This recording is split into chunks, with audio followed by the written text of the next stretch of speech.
Hello, Julian. Hello, Mike. I hope nobody's listening. Well, if they are, they better not share it. Yeah. Hey, Mike, you were at college, weren't you? Yeah. Oh, I had a great time. I did Yeah, so no. much. I'm not interested, Mike, because the guy we got on tonight has done way more than you or I. His name's Jamil Dowling. Okay, well, let's get him on and hear what life as a student's like. Okay, let's do that. Yeah. Hi, I'm Mike Brampton. And my name is Julian Ho. Welcome to Veterinary Ramblings. So, Jamil, hi. Hello, Jamil. Hi, sorry, yeah, hi. Is that the moon behind you? Is that the full moon of Yerevan behind you? Yeah, that's the moon. All the dogs are inside right now, so I thought it'd probably be better to do it outside than trigger them all, and you definitely wouldn't hear anything. But anyway, this is about you, Jamil, and your journey to various journeys. So let's start somewhere near the beginning, which is now. And you're a fourth year vet student. Fifth year now, mate. Fifth year vet student. Yeah. Congratulations. And you should be studying, young man. You should be studying, not in Armenia with your back to the full moon. I am studying. I'm studying in the field. It's where you learn everything. To be honest, I think I picked up more practical skills, and I did my first castration ever on a bear. That was fun. On a bear? On a brown bear, yeah.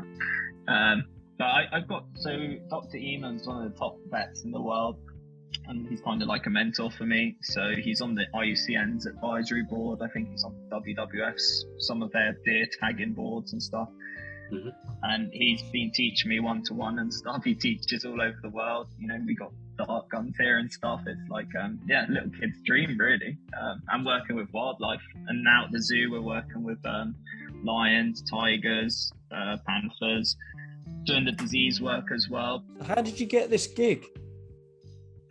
Just doing what I do, kind of coming to these sort of countries and maneuvering, networking, thinking on your feet, trusting your instincts. It was tense at the beginning because it wasn't working out, but does this come from wrestling Anacondas when you were 6? Yeah, that's probably part of it. So it depends when you think the story started, because like for me it started probably when I was a kid, right? Mum met my dad in Kashmir when it was a war zone. He was part of the militant group who, like, the freedom fighters, so they wanted independence for Kashmir. I think they actually met at the funeral of one of the rebel leaders. Standard, you know, how romance sprouts. And yeah, ended up marrying and staying out there, got pregnant with me, and then obviously I wasn't conscious yet, but from what Mum's told me, a grenade was thrown at the house where she was at, bounced off the wall, didn't cause her any harm, but she was pregnant with me, and then both the dogs were poisoned. So she found some things out that certain people are doing certain things in certain nations. Obviously no evidence now, or there probably is, but I shouldn't get into too much details. But anyway, she has been threatened there, so came back to England with my dad. And it didn't really work out, I guess, the cultural differences and stuff. So they got divorced, but because of his contacts and stuff, there was a whole custody battle, and we ran away to South America, to Venezuela and Colombia, and to hide. Basically, I grew up along the Orinoco in the Amazon with tribesmen and with loads of different people who taught me how to catch crocs, anacondas. My best friend was a baby capuchin, and so yeah, I grew up around scientists. That's kind of the start of it, I guess. You know, Pepe, who's the baby capuchin, his mum was killed by poachers. Then he was my best friend because I guess we were both kids growing up together in some way. There was also a parrot there who broke her wing, Lola. Had a very antagonistic love-hate relationship with a monkey where he would chase her down to the end of a palm tree, but then that means she would have to use her beak, and then he really regretted it and would have to save him because she would corner him onto the end. But yeah, that was childhood in a nutshell. Holy crap! Yeah, I guess that's that's where it started in a way. And then Steve Irwin and stuff like that, they were a huge influence. How long did you spend in Venezuela? I think probably a year. So it was between Venezuela and Colombia. The total was about 2 years. So from the ages 4 to 6. And then we bounced around quite a bit, but ended up staying in Spain, kind of in a natural reserve where Mum hand built the house. Like, well, there were ruins left, and then she kind of did a lot of the work herself. We were living in a tent for 2 years when I was 6. Yeah, but it was surrounded by nature again in the middle of nowhere, which I love. What does your mum do? I mean, okay, she was running away from a divorce and things like that happen sometimes, and I just describe her as a hippie, like a traveler. Like I don't know, she loves nature, she loves other cultures and integrating with them and traveling. Right. She's always done that.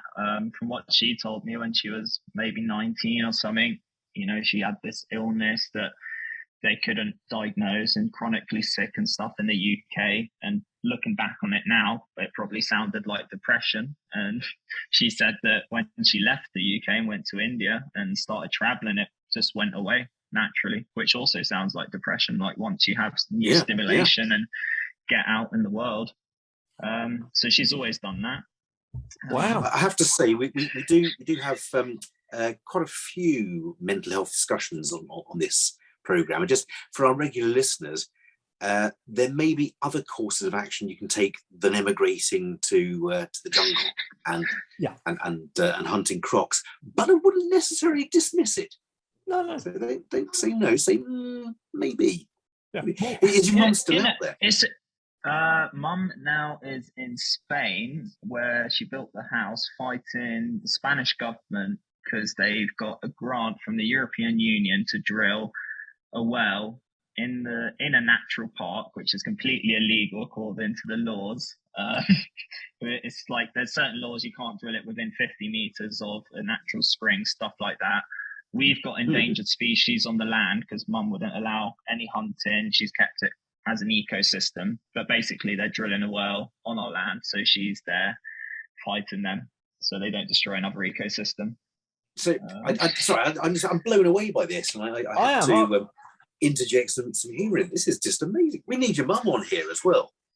You should do. She just took a picture of a snake that I think was identified as a new species in 2016, and it's literally in our back garden in the kind of pond she set up.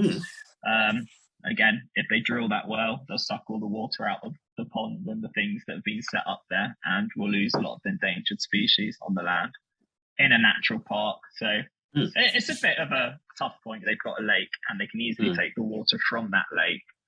And if the water runs out in that lake, that's probably telling you the water table's getting too low. The next logical step isn't to go upriver and take from the original spring. It's not rocket science, is it, really? No, I mean, there's ecological reports, Ecologists in Action. Mum's trying to get the word out and help sort it out. But the problem is, because they've done it in such a sneaky way, they said they notified all the landowners. They notified them in the wrong name. And then when they couldn't get hold of them or whatever, they published it in a really obscure magazine or something no one reads. And they were like, oh, well, it was your job to read it. But there's literally millions of entries a year. So that gives them kind of this ley de urgente, which is like an urgency law that they need to do it for the people or whatever. And that's the excuse they're hiding behind, that it's illegal, but they have the law. So it'll be too late to stop them, I guess, in a way. But it's EU funded, which is what blows my mind. 5 million euros. And it's like, I wouldn't have thought the EU would want to fund something that goes against, I guess, one of their primary things, climate change or ecological preservation. But anyway, off the veterinary topic onto the climate change one. We ramble. The show is, as you've probably noticed, it's called Veterinary Ramblings. And you're studying to be a vet, so that's the vet bit. And we're rambling a bit like your mum, although not quite as across the world as she's done. So as a kid, ultimately then, most of your childhood, you grew up in Spain. Yes and no. So I had a lot of problems during school time, which hopefully that will help anyone who's struggling at school, in the sense that I just really found it boring and a waste of time. And they were just making photocopies of people, and I didn't understand like, I was really interested in biology and stuff, and I'd happily go and read books and ask questions. And I was always told that's not in the, in the topics you need to learn. Like, I don't know the answer. And obviously this is the wrong way to go about it. But my response was like, well, if you don't know the answer, why should you be teaching me? Sort of thing, like, 10-year-old little shit. So mum took me out of school when I was 10. And I had my 11th birthday in India in Nepal, off in the mountains, going to the places she had gone when she was my age now. So she worked in Chitwan, in Nepal, at Tiger Camp. So I got to meet all her contacts from there, got to track rhinos. Again, learned a huge amount of things from different people. Traveled all over, got my first massive knife for kukuri, which was great. Yeah. So Okay, that's when I was 10 to 11.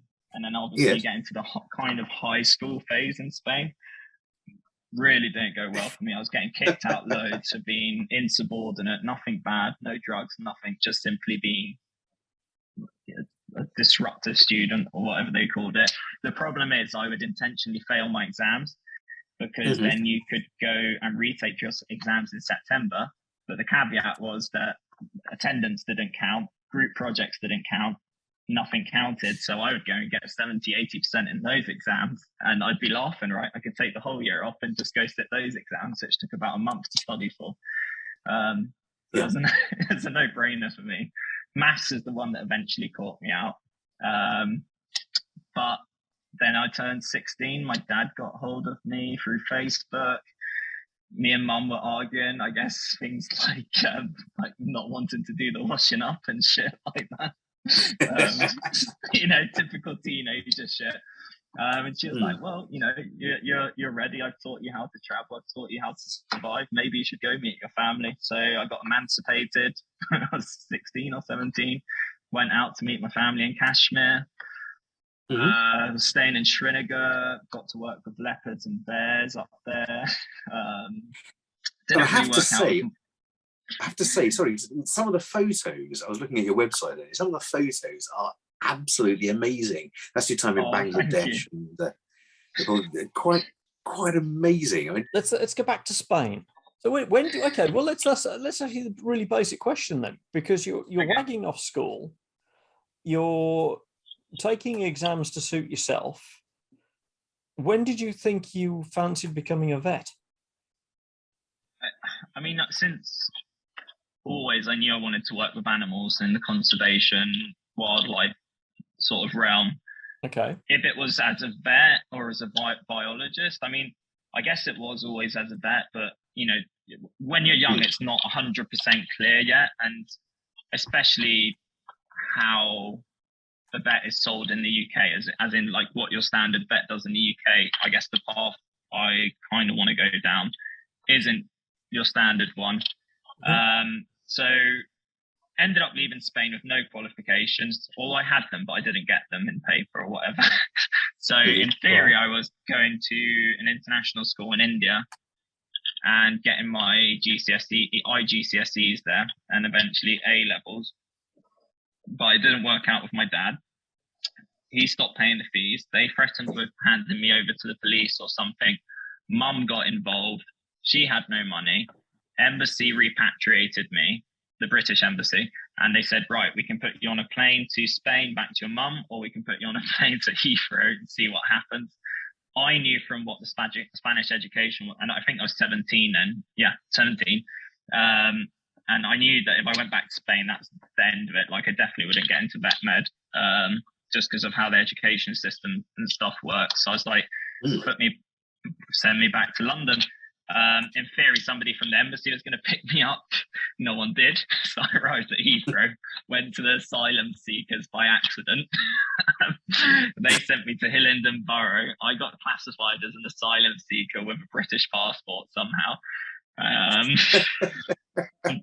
So I got put in with asylum seekers from Iran, Syria and stuff, which is incredible. Like, the stories you could hear from them and stuff was really eye-opening at 17. And then basically, since the moment I got back, which was around October, I think 2016, maybe 2016, I was like, right, what do I need to do to get into vet school? Fuck, I need to get GCSEs, minimum 5. And then on top of that, I also need to get my ASs and A2s, and I need to do some placements. So I was like, well, you know, A-levels, GCSEs and ASs, they're only escalations of one of the other, right? So I might as well do them all in 1 year together. Like, it should be feasible, right? If I know A2s, I should be able to do GCSEs. Yeah, I see the logic there. I do see the logic. So, it's like saying, look, I can make a white bread roll, so I may as well make a croissant. Yeah, but it doesn't take into account GCSEs dumbed down from A-levels in some bits. So you kind of need to learn the mark scheme to that level. But I think it was something like 56 exams in one exam period. So like when exams come up, I had 3 exams in one day at one point. My cheat was that I took Spanish A-level. I didn't even open a book. I just went into the exam and I got an A. Which, you know, thank God for that. Because if I had to do, like, I was already pushing it, but I ended up getting enough to get onto the Gateway program for Bristol. But during the time waiting to hear back from that, I couldn't really take the stress of just sitting around and waiting, because I was adamant that I was going to retake if they'd went bad and then get in the next year and keep applying until they were sick of rejecting me, and then they'd have to say yes, just not do the paperwork. So I buggered off to South Korea for a month or 2. And went around backpacking there, spearfishing for my food and kind of just sleeping on the street and stuff. Got detained by the police 4 times there, trespassed onto a military beach by accident. Do you ever hope for an all-paid inclusive holiday on the Isle of Wight? Just, you know, something really stress-free, and, you know, you get ice cream, whatever. No spearfishing. I think this guy really. He died recently. Fred Becky, I think his name was. He was a climber, and he said like something along the lines of like, I don't understand people who like a cruise. It's not an adventure, and not unless someone bombs the ship. Which, you know, I don't get the whole 5-star resorts. Like, you go to a foreign country and then you're just sitting there and you're eating the same food you'd eat at home, going into a swimming pool that's got so much chlorine in it, it's probably eating away your skin. And you don't actually get to know the locals, right? Like, you go out with a tour guide and it's all pre-packaged. Like, that's why I like going for longer periods of time, because you end up integrating and actually learning about a different culture. And I think these like quick little breaks that people take, like, obviously if that's all you can do, or that's your life's got to the point where that's all you can do, then that's what it is. But I think if you have a choice, you should go at least a couple of months. I can't understand people who go somewhere. And we go to Greece, quite a lot with the family, but we don't sit on a beach all day reading a book or sit by the pool. You hear some people doing that, don't you? They just go somewhere and they do nothing. They may as well just. Was it Benidorm? Torremolinos. Yeah. Now, gentlemen. And your mum, Charlotte. So she's been on most of these journeys with you, and she's up until South Korea, and then we might have met up here and there, like through vet. Once I got into vet school, well, the Gateway year again, I feel like the only reason I took it is because it got my foot in the door. It was, again, waste of time. I didn't need to learn this shit. Like, it wasn't extremely hard. So I buggered off to Morocco and went climbing in the mountains there. I think I was off in Croatia as well. I get all the countries mixed up because I was traveling the whole way through vet school. But yeah, I just basically went traveling. I think it might have been India in the corner. I might have met mum up out there. Passed the Gateway year, got into first year of vet school, and then did the same sort of thing for vet school. Got into a lot of trouble for attendance. But I mean, there's ways around it, in the sense that, like, you just need to schedule it in so you don't miss too many compulsory practicals or whatever. But I mean, I understand they've got boxes to tick, but I hate that mentality. And I was like, well, I can go to these countries and teach myself better than what you're providing me here. Like, I mean, I don't want to go down that rant because, defamation and stuff. But you anyway, haven't done your finals yet, have you? I'm sure I'll be fine. If I can castrate a bear, I'll pass my finals. I'm sure you'll be more than fine. I mean, my God, Jamil, this is just absolutely amazing. For my intercalation, like luckily enough, I've met some really good mentors at Bristol. Like I'll give them that. They've got some outstanding staff who are really passionate, and I guess all the fighting is your way is how you filter down who's really there to support you. For my intercalation, we went out to Kenya to deploy these new PCRs that are the most accurate ones available as far as I know, design primers for the lamp test. And I mean, informally, we suspect we've identified a new public health threat there. We just need to do the sequencing for the samples just to be 100% sure. Although we are, heard this first on Veterinary Ramblings. What public health threat is this, Jamil?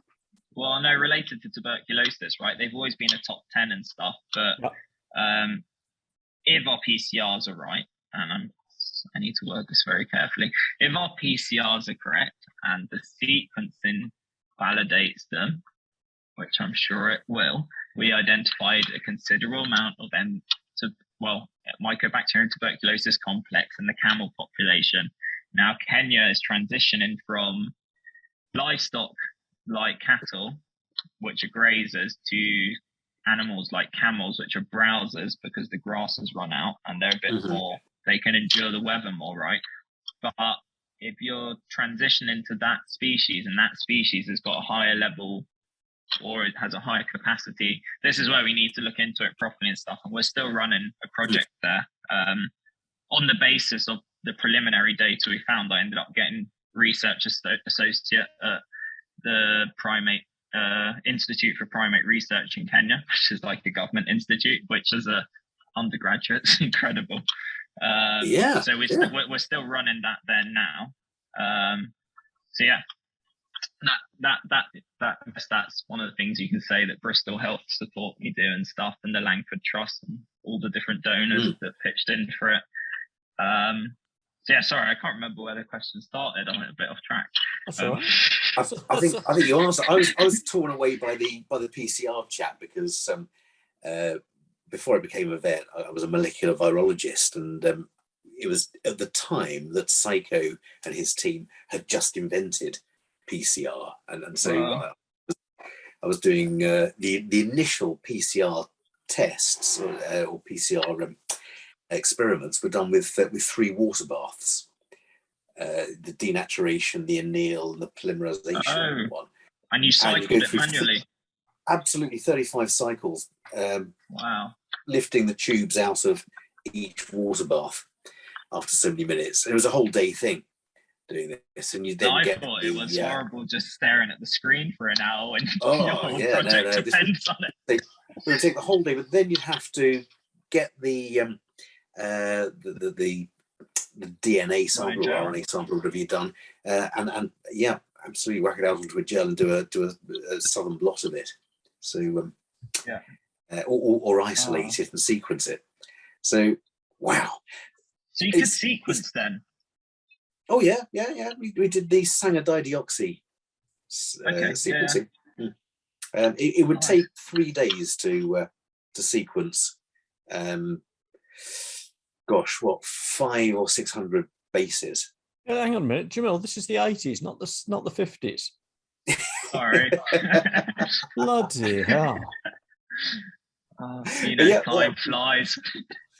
Science flies. I mean, I can't believe some of the technologies out there now. The fact that you can sequence on a min-iron like USB plug in the field. Absolutely incredible, isn't it? Absolutely amazing. Yeah. But there you at the forefront of this, and whereas some people are hesitant, but they push themselves and force themselves to do perhaps one thing outside of their comfort zone, you've kind of done everything.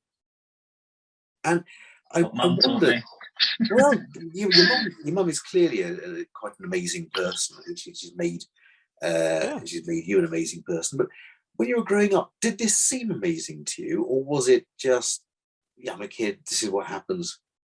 We go out and cook a crock for the day. I think a couple of days ago I had this.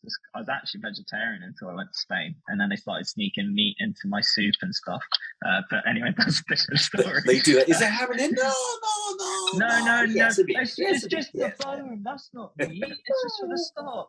It's taste. Yeah. Yeah. So I was discussing this with Mum a couple of days ago, and it might be one of the reasons. Maybe in some ways, I feel like I struggle to fit in the UK with my peers sometimes and stuff. Because to me, all of this is normal. It's what you do. If you dream of something, you chase that dream. Like you find a way.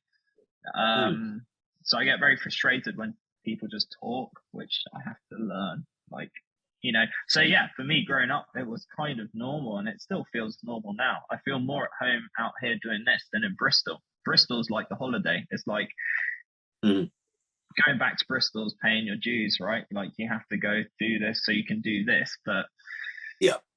I'm sure, correct me here if I'm wrong, Jamil. I mean, Bristol feels like a holiday, not because it's really, really easy and boring, but because it's different to what is your normal, I presume. Yes and no. But I mean, the exams themselves aren't. I mean, like fourth year was pretty tough. I'll give you that. But previous to that, I think most of my exams I studied the last month and didn't really watch my lectures or anything. Like except the compulsory stuff, I definitely did that. You know. So you're paying fees to Bristol, but you decide you're not going to bother to go. Well, the way I see it is like I'm paying my fees to be able to say that I'm a veterinary student, but at the same time, if I'm not satisfied with the education I'm receiving, then I'm going to go out of my way to provide it for myself. And that's what I'm doing. I know it might sound really cocky and stuff, but I'm out in Armenia learning. Yeah, there's a contract, isn't there? You have paid to undertake to study. Yeah. And part of that is to be taught, and to be taught adequately, and one would say actually to be taught exceptionally. And if you're not getting that, then they haven't fulfilled their side of the contract. If you're not studying, you haven't fulfilled the side. So there's a balance, isn't there? And I think what you're doing is pushing at the edges to find that medium. I'm trying to make the most of my time at university, put it that way. You could come to university, do your lectures, do your DSE group task things and whatever, and, you know, be happy, graduate as a vet. But that's like taking not much advantage of what's available to you, right? University is the only time that you're surrounded by a huge mix of world-leading experts, right? Once you go into practice, yeah, you're with experts, but you haven't got an academic backing behind you and people who are trying to develop new things every day. And, you know, I think Jamie, he's doing something on HIV vaccines. There's respiratory immunologists. Tristan's developed various diagnostics. He's also potentially identified what causes Alabama rot. That will be coming out eventually. I'm sure you guys will see it when it does. So a lot of stuff like that, right? And if you're at vet school, you're surrounded by these people. Why not take advantage and make the most of it? And, you know, apart from the lectures and stuff, you should also immerse yourself in that world, because you learn how to write grants, you know how to get funding. I've learned how to set up projects, like management skills that I'd never learn at vet school, right? We have something called professional studies, but they never teach you to the level where in Kenya at one point I was managing 2 teams simultaneously, one in the lab doing extractions, and then I was out in the field getting samples from the abattoir till 12 o'clock at night, dropping the samples back, extract, like management, you know, up to 6 people in one go. You're never going to get taught that at vet school because it's not feasible to provide that for everyone. But if the opportunity presents itself, I'll definitely take it. Like, you'd be stupid not to. And if you can make the opportunity happen. Yeah, that's the thing, isn't it? Opportunities don't just happen. You have to tweak them, make them happen, and take them, and not lose them. You really are a kitty cat living life to the full there, I'd say. To quote the old advert. I feel like I'm getting old. Your mum would remember you. I need to make the most of it. Jamil, we've got a new section on veterinary ramblings. We started it tonight, where people start getting ageist. 3 strikes and they're out. I'm not being ageist. That's you on 2. One was for what? Did they actually used to be able to sequence back in those days, Julian, when you were doing it? Yeah. Okay. Yeah. Yeah. I can hear the ice cracking, and that's not because I'm up near the North Pole. That's next week. Oh, were you guys still around when the North Pole reached the UK? we were, yeah. I tell you, it was pretty cold then. Pretty cold. Yeah. If it wasn't for my yak wool jumper, I'd have been pretty cold, I tell you that. Yeah. Tell us about your climbing, Jamil, because that's something you and I have in common, other than the fact we're obviously both very young still. Tell me about the climbing. So always did climbing as a kid and stuff, and kind of climbing trees, whatever, kind of vertical sort of adrenaline. Yeah, this is fun. Oh, well, only to get the anacondas off them. Yeah, to get away from them. They're down in the bloody boggy stuff. Of course, they're in the water, aren't they? They're water snakes. Yeah. Yeah, it's not like the movie where they're fucking flying about the trees. Horrendous. But yeah, so I guess climbing, I'd always wanted to get into it and stuff, but as you know, the equipment's bloody expensive and stuff. So I guess the way I started is I got to Bristol, found a job, got a part-time job at Cotswold, and then you get staff discount, right? Tactical. Yeah, 40% absolutely. off all the equipment. So I started getting my kit that way, and then I think it was either first or second year, did my lamb placement, and I managed to get a Black Diamond deal where we got 75% off anything we wanted. Unlimited kind of. I think the cap was 2,000, so 2,000 with discount, right? So I even got a portaledge and stuff, which is a kind of a tent that hangs off the side of a cliff, like completely vertical, and you can just sleep there. So I went did my lamb you say you can just sleep there. You can. I mean, I've slept there, or rather, I've tried to sleep on those things, and they're uncomfortable, and you spend the whole night thinking, that noise was that the pigs pulling out? Was that rocks falling down? I went off for a week or two in Clanberis in the mines, hung it off the side, and was living up there for a couple of weeks. Coming down to the cafe, I can't remember what it's called now, and just buying a coffee, which is the minimum, and then you wait for people to get up, and then you go eat the leftover foods because easy save money, right? And then you get to do these adventures.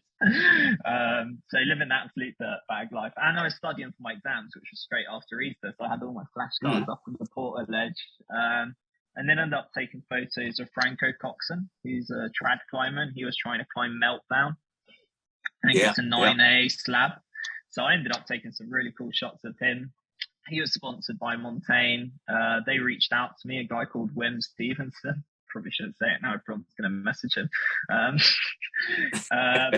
yeah, they offered to start supporting me and giving me kit, and they currently still are, and it's gone from there, really. And then the climbing, we did other trips. We went off to Mont Blanc. We were off in Austria. I was going to go climbing in the Himalayas, but vet school kind of got in the way. Shame. So we plenty of time for that. The thing is, if you really want to get into climbing, it would have cost you a fortune, right, for all the instructors and stuff. And I probably did some more than sketchy things like going ice climbing in trainers and putting C3 crampons on trainers and one ice axe, and I went up a waterfall with no ice screws.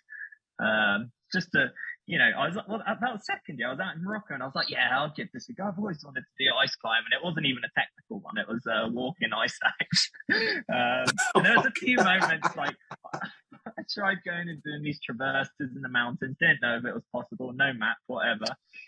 I think at one point I filmed like a little video, like, Mum, if you find this, I'm probably dead, sort of thing.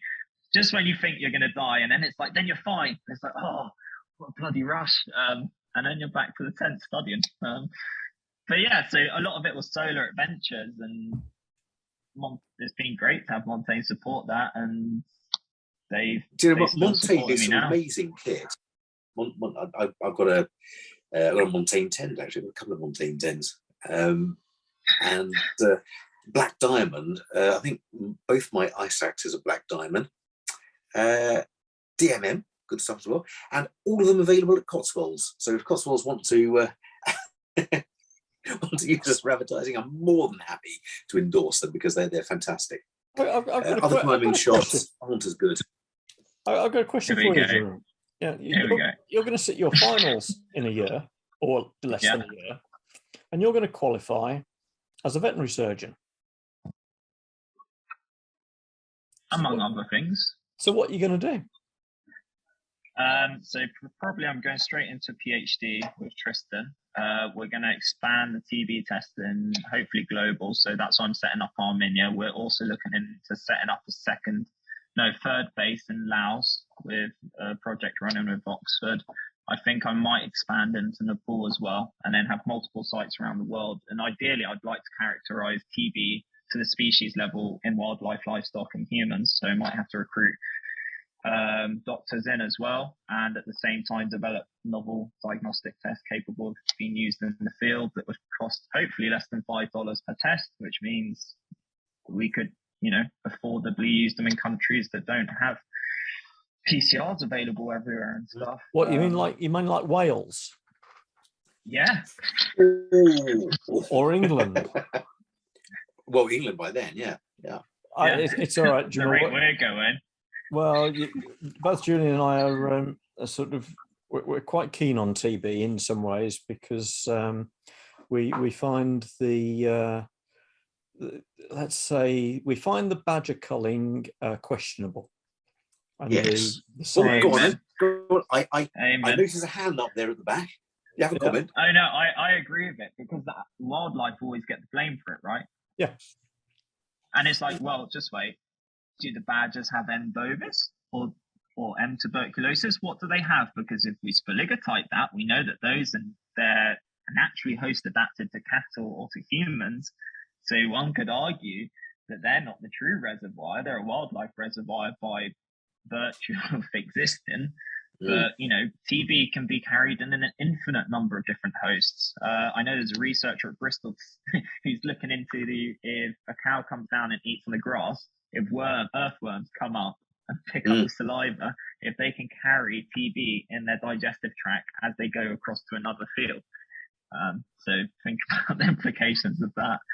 What for Mr. Badger? There's been quite a lively discussion in the veterinary journals recently about badger culling and whether it's useful. And I have to say, the British government hasn't been particularly good about responding to them. As with many things, it's dug its head in the sand and what's the word I'm looking for? I don't want to say lied. No, I do. That's right. That's right. Practically avoid. No, lie. That sums it up. Just lie. Just like they're all good at it. Our friend Boris, the biggest one of the lot. I'm not a big fan of it, and I think it's because then also, why aren't we slaughtering all the roe deer? I know they are culling them, but not to the degree you should be, and I am sure they must be riddled with TB. Again, why aren't they testing the deer? But here's when we start treading on. Well, in theory, because that came up in my exams, because I've got a wild capture license, and one of the things that we learned on our course was how to grollick a deer, because the deers are grollicked on the estates, and we were expected to look out for signs of TB as we were grollicking. For those people that aren't familiar, it's a lovely word, grollicking. Basically, it means cleaning the carcass or butchering the carcass. But we were expected to do the tests live there in the field, and they're expecting lay people to identify signs of tuberculosis. This is where it gets more interesting, right? That's expecting that you can identify granuloma. How long does it take for a granuloma to form? Because they could be latently infected and not have any symptomatic signs because they're not immunocompromised and still be passing it on, right? So this is why we need something that picks up the pathogen directly. Yep. Do you know what I mean? Because this is why me and Tristan are so interested in it, because there's so many things that are wrong with it, right? Just because there's no granuloma doesn't mean it doesn't have TB. And if it has a granuloma, it could be like Corynebacterium pseudotuberculosis. Doesn't have to be TB. There's a lot of things that cause granulomas. We've seen a lot of government shortcuts looking at an incidence of disease and trying to nudge the figures down by not testing. I'm going to mention COVID as an example here. COVID numbers are dramatically lower, aren't they? Absolutely dramatically lower. And funny enough, it coincides with the fact that now you can't get COVID tests. So spooky, that, isn't it? I bet there's so much to COVID. Again, going out on the limb here and probably going to get crucified for this. We like a heated debate. Absolutely. We like a heated debate. So if what Jamil is about to say now triggers you, get in contact with us. Let's have a discussion. Go on, he's Jamil. in Armenia. You can't find him. There's no address pin for where I am. We know how to get you. Why do we care so much about COVID? Yes, it's put a huge burden on the healthcare systems and stuff, but we didn't give as much of a fuck about Ebola, and that wiped out 1/3 of the wild gorilla population and a lot of humans. Maybe it's because it's not affecting rich white dudes who are fat, obese, and alcoholic, which are probably the higher comorbidities of COVID. Hang on, whoa. I'm not Three fat. strikes. Three strikes. I'm not fat. I'm not white. I'm not saying you guys. You guys are alive. Fair dues. The other are correct. So that's okay. I'll go with that. Yeah, you're away with that one. But like, to me, just looking at it, like, right, what countries are really, really hit? The UK. We've got increasing obesity levels, and this is not like a hate thought against obesity. It's just what the numbers are showing, right? The US, again, I think 70% are overweight of their population or something ridiculous like that. Brazil got hit really badly. They've got increasing obesity. India got hit really badly. They've got increasing obesity, among other factors like, secondary health problems.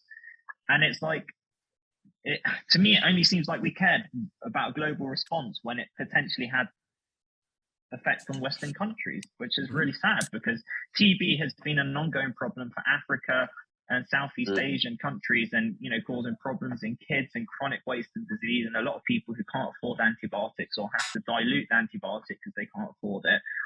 Where's the response to that? We don't like to get too political on this program because the politicians just aren't worth it. But I do agree completely with you, Jamil, that we look after ourselves first. Seems to be the role of the governments of all of the white, old, obese nations, of which I'm proud to be a member.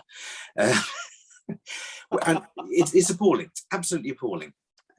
So if any listeners can think what to do to change it, please. This argument stems to the vet school, because I've always been advocating that we should be sending students abroad. If we have the capacity and the resources to do these things, we should be doing it. It's an ethical, moral duty.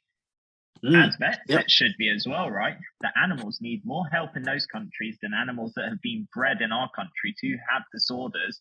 So it's like, you want to spend 5 years of your life studying to become a vet, to trim nails, give vaccines, which I think are the main reasons animals are brought in, and then also do brachycephalic surgery because the breed is fucked, or mitral valve disease in King Cavalier Spaniels, which we shouldn't even be researching because it's futile treatment.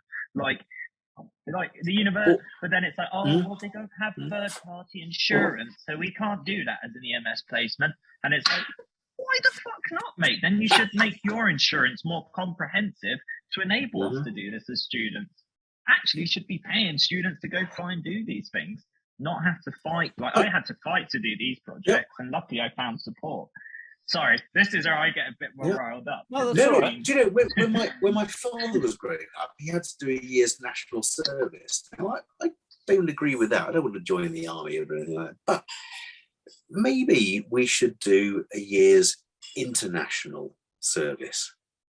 Maybe we should all just spend a while helping the countries that haven't got the infrastructure or the money to, I was going to say, catch up with us. That's a very boring. It's a tricky one to. It's a tricky one to name. Yeah.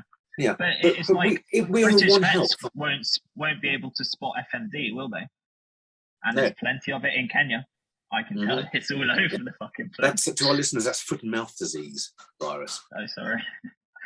But yeah, Yeah, you're absolutely right. Or anthrax.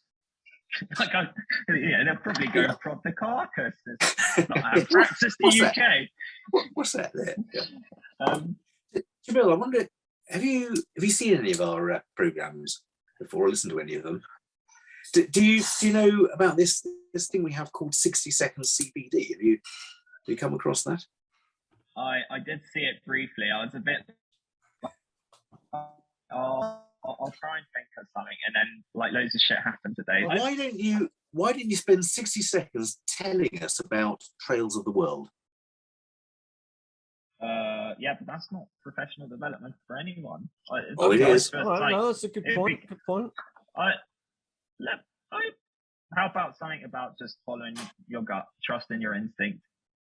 Okay, yeah, let's have a okay. Yeah, so right, that sounds brilliant. Jamil, 60 seconds on trusting your gut and following your instincts. There's an improvisational 60-second CPD starting now. So I just wanted to start by saying that you should always trust your gut and instinct whenever you come across a dilemma. If any of my peers or other veterinarians are listening to this, I found it incredibly useful to kind of take a step back and really just think about what your gut's telling you. And it doesn't matter if it's about conflict with people, management, some kind of problem, something that doesn't make sense. End of the day, if your gut's telling you something, there's a reason.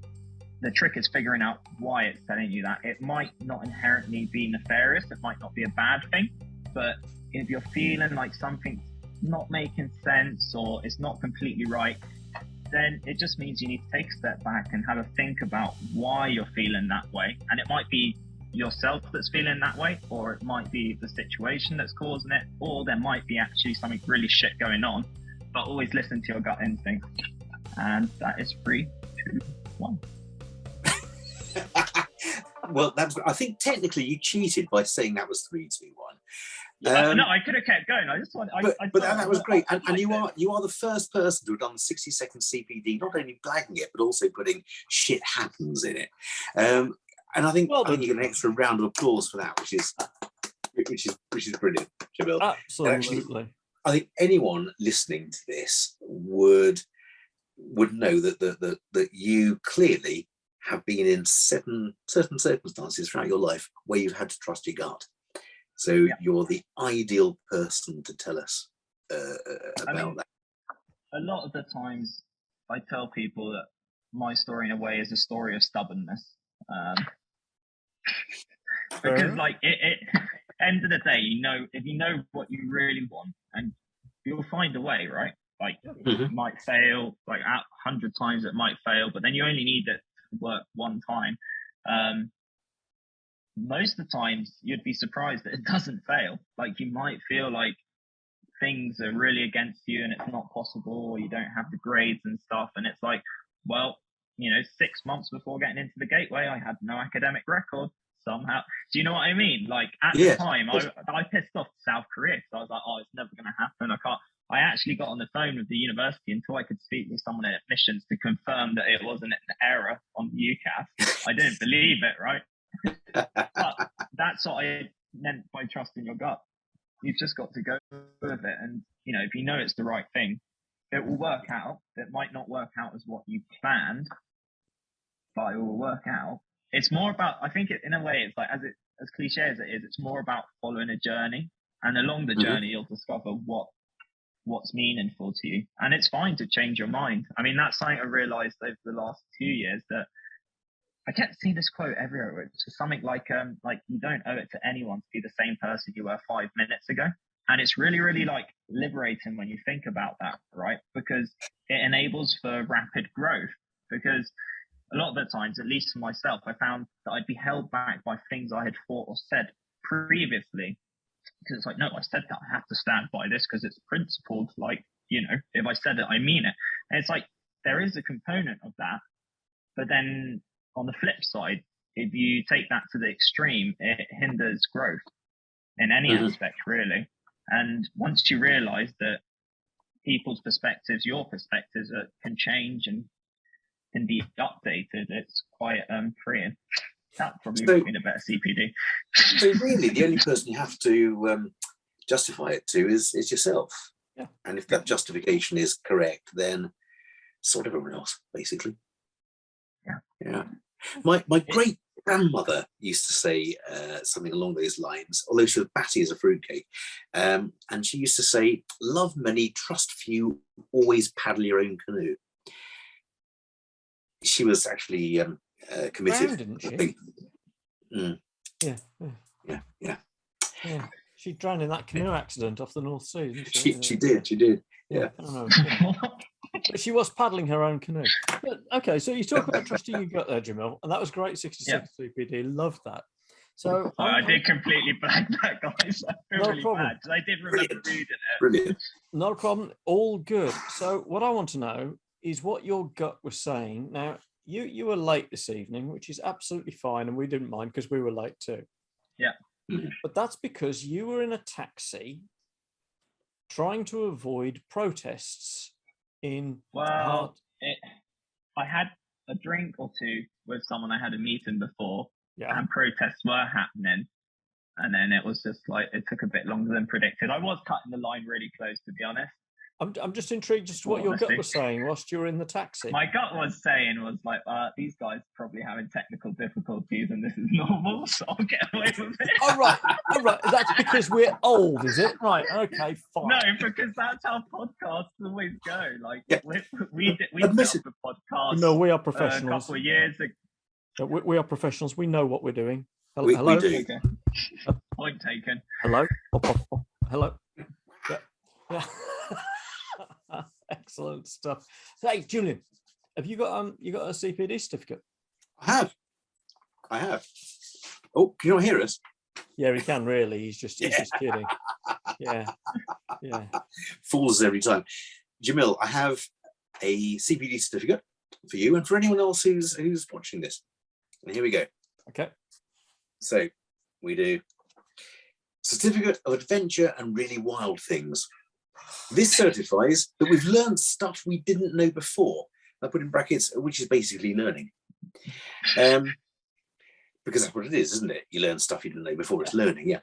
So what have we got? We've got a bear there, nice. Because if you work with bears, we've got me sitting on the cannon stone overlooking Idwal Lake in Wales. So not a million miles from Llanberis Pass. That's me just doing a couple of yomps in Mont Blanc, and actually that's my tent below the summit of Mont Blanc. Which route did you take? Les Tres Monts, or? Yeah, it was the south face. Nice. South face. It's a long, hard walk, and really hard. My climbing buddy got altitude sickness. It's So you decided to go back for a second dose of it? Well, no, I got altitude sickness the first time, and then he got altitude sickness. But we made it. And he just had me on the way down. And this is a little slow worm, so I don't know. Baby anaconda. And that's anaconda pictures and bear pictures if you want. There we go, little slow worm. Oh, it's a slow worm. It's not a baby anaconda. There you go. No, but it looks like gold, doesn't it? Beautiful. Yeah, lovely. Yeah. I don't wrestle anacondas because they're much bigger than me, and at my age, being a bald, old, fat, white person, I can't wrestle anacondas now. Well, I used to have long hair. Swallowing a lot easier. Yeah, I used to have long hair like you, mate. Oh, don't worry, it's coming. I could go on and on just listening to your amazing stories, your outlook, your energy is just absolutely amazing, and I've no doubt whatsoever, it really is. I've no doubt whatsoever that you're going to be a hugely important mover and shaker in the veterinary field and in One Health. And gosh, let's pick some of the cards out. You talk about international relations, bear castration. I didn't mention that. I'm in the process of setting up. So I'm also one of the, I guess, student board members or something called the Inspire Committee at Bristol. Only the other day I pitched to them that we actually start acting out the One Health thing, because they talk about it a lot in medical school and vet school. And I was like, yeah, you talk about it, but I've never actually seen you pick it up and do something about it. So I said to them, if there's projects like mine with Tristan's where we're developing diagnostic tests capable of working across species, humans included, then what we can start doing is developing projects where what we do with Inspire funding is we pair a medical student and a veterinary student up together, send them somewhere like the stuff I'm doing, and the medical student goes and deploys the test and validates it in human populations and deals with all the human paperwork that vets hate because, it's a lot more than what we have to deal with. And the vet goes and deploys it in animals and the wildlife, right? And then you're truly integrating One Health at an educational level, which I still haven't seen them do at all. Like, they'll do their talks and stuff, but I've never seen them actually act it. Wow, that's and then like the more important one to me, I feel like with One Health, environmentalists always get left out. It's like, oh, doctors and vets, and it's like, well, they're the guys who see the big picture out of all of it. And it's like the other field I'm getting really interested in now is disease ecology. So, okay, so we eradicate a disease. What's the ecological effect of that, right? It definitely has a role in an ecosystem. Should we eradicate a disease? Because we do have this question with parasite burden in horses and stuff like that in the UK. So I'm sure that diseases are behind many mechanisms of, especially chronic wasting ones like TB. Maybe it weakens a deer or an antelope, and now a lion's capable of catching it as an easy meal. And if we start eradicating these things, is there going to be an overall detrimental effect? Because humans seem to be very, very prompt at taking actions without stepping back and thinking about the bigger consequences, right? And well, we do, and actually, a lot of lessons in history on that. Yeah, as an ex-virologist, as a virologist in a previous life, it may interest you to know that our genomes, and I believe most mammalian genomes, are about 8% viruses. Yeah, and so what would happen if we got rid of all the viruses? Well, okay, we know that some viruses are absolutely crucial for life, but we don't know which ones. And we know that some of the viruses that are hidden in our bodies can cause cancer. We also know that some of us offer protection against other viral infections, against other cancers. So it makes sense if they're in us and we don't know whether we can do without them or not, that we wouldn't really know what happens if we got rid of the tsetse fly completely or the tapeworm completely. Don't get me started on gene drives. I think we need to have you in another time and get you started on gene drives. I think we need to get you in another time, Jamil, and we'll talk about gene drives. And your mother. We got Charlotte in as well. Well, Mum would join in as well. I'm sure it'd be interesting to get her. Love to have Mum on the show. Pain in the arse. Love to have Mum on the show. Absolutely. Yeah, I'm sure it's possible. No, she'd be up for it. Yeah. I mean, it makes me look shit, and I hope she doesn't share the pictures of underwear on my head. She'd say, mind your language, young man. Oh no, where do you think I learnt it from? No. Good point. Here we go. Let's not get into that. Jamil, we're gonna have to wrap up. Yeah. We're gonna have to finish. Sorry. Yeah. No, we're sorry. We're sorry. Let's fix a date sometime for the future to talk about gene drives and all other sorts of things, or get your mum on the show. And in the meantime, if any of our listeners are listening and they've got any questions we want to ask this inimitable pair or this indomitable pair, an inspirational pair and numerous other I pairs, then drop us a line and let us know. Don't forget, if you've enjoyed it, click subscribe. It really does help us. So, with no further ado, Jamil, it's been an absolute pleasure speaking with you this evening. Lovely to meet you. Great mixed show, from chasing past protests in taxis to calmly sitting there as the moon, the May moon, rises above you in the background. So, Jamil, thank you very much indeed. From Veterinary Ramblings, may your dog go with you. May your dog go with you. Thanks a lot, guys. May your dog go with you.